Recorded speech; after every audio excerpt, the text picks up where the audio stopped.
Okay, I don't even know where to start with this, but I knew that I had to make a video regarding this just because I've been having a lot of people following me and my jumping spider journey recently and everything. And I really don't want you guys to get screwed over. Not only that, but the well-being of spiders is now so important to me. So when it comes to getting a jumping spider shipped to you, I just, you logically, you want it to arrive alive, you want it to arrive healthy. You spend so much for shipping and the spider itself, like, hello, duh, common sense. Now, I guess I'll go ahead and just share my personal experience, and then I'll kind of talk about like the red flags and things like that. So, if you've been looking into purchasing a jumping spider, specifically a Phidippus regius species, otherwise known as a regal jumping spider, you've probably gotten on Google and typed in, where can I buy a jumping spider, da da da da da. And one of the results that will pop up is regallover.com. Now, if you are a newbie, you don't really know too much about like aging the spiders and things like that because they're aged by instar, not by specifically how old they are by weeks, months, etc. Instar just represents the number of times it has molted in its life. And for Phidippus regius, the species, along with other jumpers, they molt consistently up until they reach adulthood, and in which case they no longer molt anymore. And at that point, once they hit being mature, that is when they can start laying fertile eggs, or just laying eggs in general, fertile or infertile, as in regards to females anyway. I made the mistake of ordering my very first spider from regallover.com. And if you guys want to watch the unboxing video for that, I will link it on the screen somewhere right here. But please be aware that a couple of the things in that video I was not aware of at the time. And later, once I developed greater knowledge in that department, I discovered all of the things wrong with Regallover and all of the issues that kind of arose from it. First and foremost, I ordered my cute little baby, and on the website, she was labeled as an instar 3 to 4. So in other words, she was supposed to be like super teeny tiny. And the photos that were on there showed that she looked a lot more mature than that. But I went ahead and got her anyway. Also, keep in mind that anything younger than I5 should not be shipped. Chances are they will die in shipping and they won't make it, and it will be stressful and traumatic for them, and they won't be able to make the journey. So I ordered my baby, and she was shipped USPS. Now, Regallover claims that they do offer FedEx shipping, but they try to talk you out of it. Like, I asked them about that in the beginning, and I was like, oh, I see you do FedEx shipping. And they were like, oh yeah, but it's more expensive, so we tend to just ship USPS. Later on down the line, I found out that the only legal shipping service to use when shipping any type of spider is FedEx. UPS, USPS, they do not allow any poisonous insects and all spiders. They do not allow any spiders at all whatsoever, venomous, poisonous, whatever words you want to use to describe them, they don't allow them in shipping. So I found that out later on. Anyway, my baby, my little girl, Penelope, she got to me within 3 or 4 days from Florida. Mind you, I live on the complete total opposite side of the country. I'm up in Washington State, up above California. And so, number one, they shipped USPS. Number two, they shipped in 90 to 100 degree weather. And I realized all of this, all of it clicked later on once I retained more knowledge regarding the situation. Just during the moment when I was opening up my baby and everything, I was just so excited and in the moment, and I was filming a video. I was so focused on that and I was just excited. I was getting my very first pet jumping spider. Like, I was stoked. On the package, there's no indication that it was a live animal because it's illegal to ship USPS. It's illegal to ship spiders USPS. You can ship other live animals. I don't remember which one specifically. Yeah, spiders are a no-no. And so all it said was fragile, this end up, and there were a couple stickers like that on there. So I open it up, there's lots of newspaper, which is fine. That was padding for it to not like bang around the sides of the box. That was great, that was fine, whatever. But it took me a second to actually find the deli cup that it was in because it was kind of conjumbled with all of the newspaper. So immediately I open up the deli cup, and again, you'll see in the video that I don't acknowledge any of this stuff because I was ignorant. I wasn't aware. I just figured that this was okay because this was my first jumping spider. So I open it up. There was the deli cup. It had zero ventilation. I realized this after watching the video back, and after my friend had mentioned it, that hers was shipped with no ventilation holes. I went back and I watched my footage and I'm like, oh my God, mine didn't have ventilation holes either. And again, that wasn't something that I really processed in the moment because I was too excited and I was filming.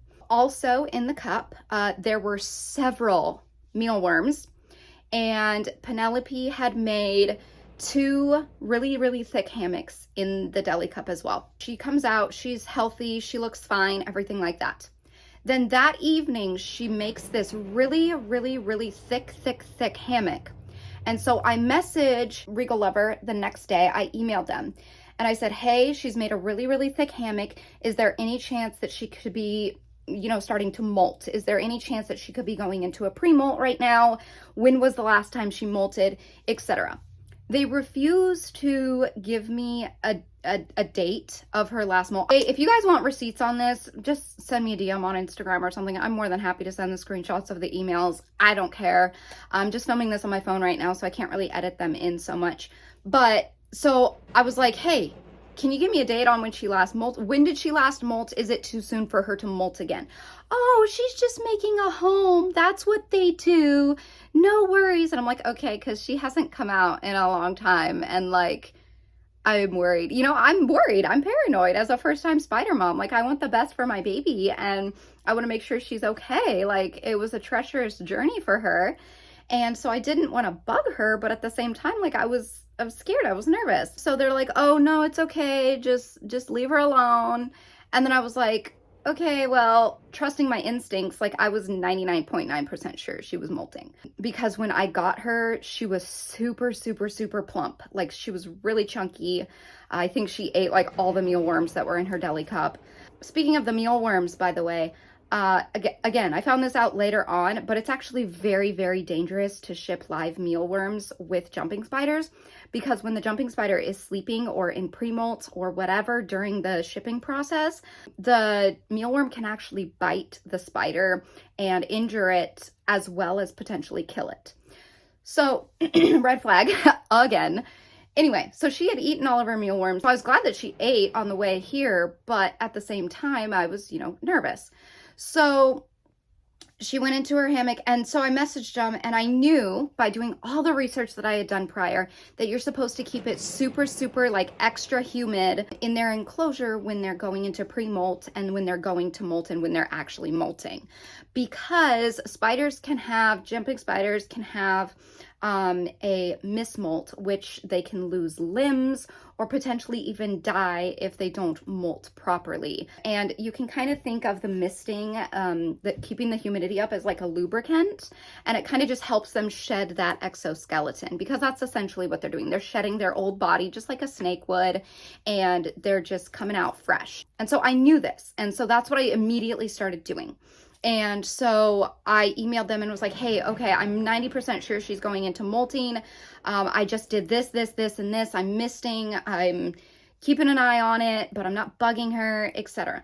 And they replied and said, oh, no. Do not mist. Keep it dry as a bone, like a cactus. They literally use the words like a cactus. Regals love it dry. You live in Florida. Are you not aware of the humidity there? Like, what even? Are you kidding me? So I knew red flag, red flag, red flag. So I reached out to a lovely, lovely, lovely breeder on one of the Facebook groups that I had joined. Melissa, you are amazing. You are my godsend. You are my lifesaver. I do have some new spooters right there that I'm going to unbox in just a minute from Melissa that I'm super stoked about, but I brought them into the cool room. They were just delivered, but I wanted to film this video first. Anyway, thank you, Melissa. I reached out to her and I was like, hey, I was told this girl was an I3. She looks a lot more mature than that, judging by the charts that say like the instars and the reference photos and things like that. She's like, oh yeah, she's easily like an I8 or an I9. And I'm like, okay. So I sent her a photo of her hammock and I was like, it looks like she's going to pre-molt to me. Can you confirm this? And she's like, oh yeah, that definitely looks like a molting hammock versus just like a regular, oh, I'm going to go chill in my bedroom hammock. And so she's like, just keep the humidity up, put a damp paper towel in there, mist it regularly, like you got this. Anyway, so Penelope ended up molting just fine, flying colors. She is beautiful. She did wonderful. She was in fact molting. Back to Regallover. So the advice that Regallover gives is very inconsistent and very inaccurate, comparatively speaking, to any and all other research that I've ever done, and I've done a lot of it. And now that I'm looking back at things, on their website, it's just super sketchy because they do update their website every weekend with completely new spiders. So here's my thing. They claim that their spiders are captive bred. So in other words, they breed male and female, and then they raise the babies. They separate the babies once they get to a certain instar, and then they sell them once they get to a certain instar. Now, red flag number one, they have no descriptions underneath any of their spider photo listings, none. The only thing that is there, it says what instar it is, and it's not even the accurate instar. My friend's experience that she had, she actually ordered from them and then was talking with me, and I told her where I got Penelope and not to order from them. And she said, oh crap, well, I already placed my order. She tried to cancel her order. They denied her. They wouldn't refund her. They didn't cancel her order. They ended up, she had ordered 2 spiders, a male and a female. They only sent her the female. They claimed that it was an I5 or an I6. And no, it's a full-grown adult gravid, meaning pregnant, female. And her male was nowhere to be found. She contacted them and they said, oh, well, we shipped it to someone else. Sorry, we'll send you a replacement. So she got to pick a separate male to be sent, and they sent it and she got it, and it's a female. We don't know if that one's gravid or not. It's considerably smaller than the original female, so we don't think it is. We don't think she's full grown just yet. But anyway, that's kind of her experience that she had. Again, she requested no mealworms during shipment. They did it anyway. There were no ventilation holes, no paper towel to prevent like bumping around for the spider. Nothing like that. Again, shipped USPS, etc. Back to their website and their poor descriptions and everything like that. So they update their website like every weekend. And something I've noticed is the spiders that they post always look vastly different, and they always appear to be different ages.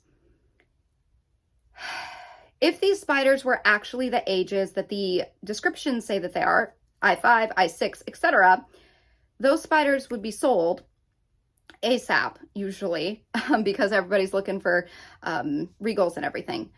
I think that they're intentionally labeling them as a younger instar, when in all reality, they are wild-caught spiders.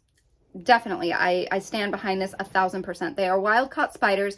They don't know the true age, and they figure if they label it younger, people are going to buy it because they are more apt to buying a younger spider because it's going to live longer. Duh, hello. You know, you don't want to buy a spider and have it live for like a month and then be done with it, you know? So you tend to buy, and spiders that are younger tend to sell better and faster.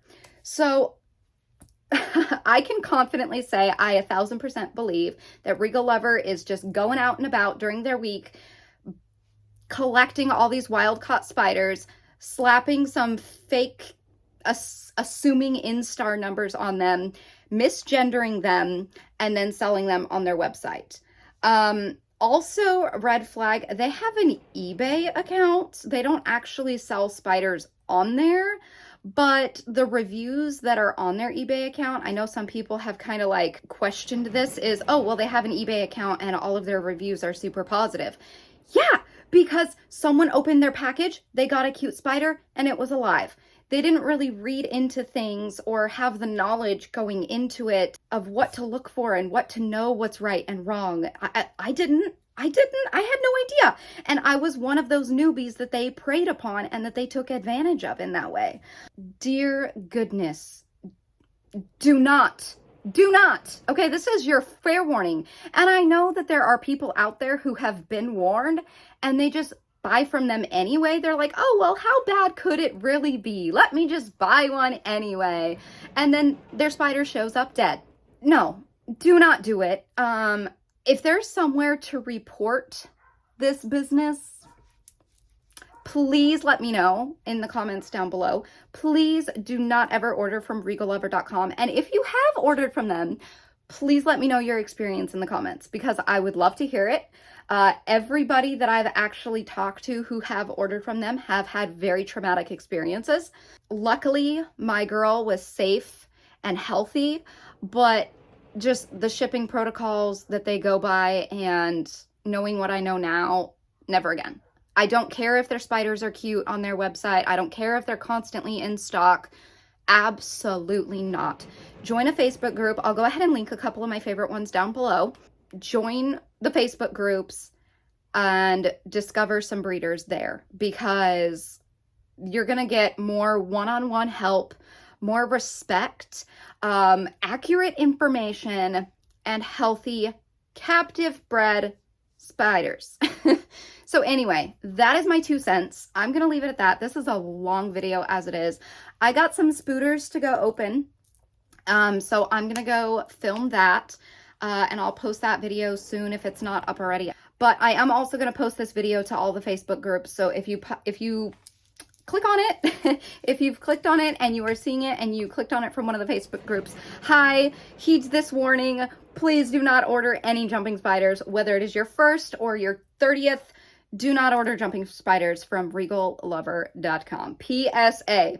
All right. Thank you guys for coming to my TED Talk, and I will talk to you all later. So until then, so long, stay strong, stay true, and be you. All right. Bye.